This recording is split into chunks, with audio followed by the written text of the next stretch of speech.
the slow treats game. I really like this game because it helps to teach the dogs to be a little more thoughtful instead of being grabby at food. This guy's really grabby, so this will be a great review for him.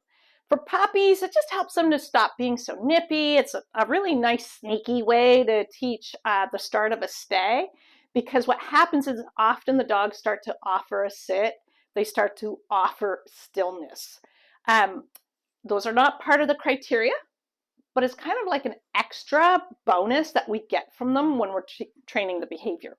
So I call this home position. I got my piece of food between my thumb and index finger. I'm going to keep it up around my shoulder, and I'm going to move the treat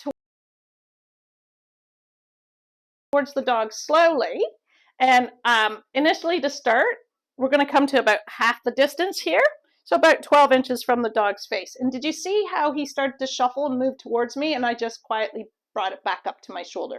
So it's a nice, polite, gentle way of saying, it's not yours. Yes, good. And I said yes because, did you see him? He was a lot more polite. He's shuffling closer, right? Because he wants the food. But because he didn't move towards the food, I marked it and I rewarded. So I'm just going to move it slow to about the halfway point. Stop. Yes.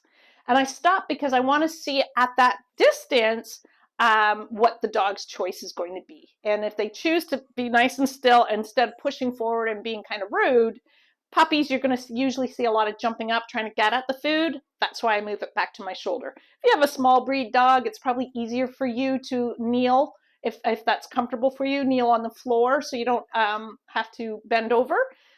If that's not possible for your body type, then let's work the dog on a bed or on an ottoman, footstool, so that we add some height to the dog and then be a little kinder for your back. So I'm going to move it slowly, stop at the halfway, yes, and he's being polite. I say my yes word, and then I quickly go in the rest of the way. After I say my yes word, I want to deliver the food pretty quick.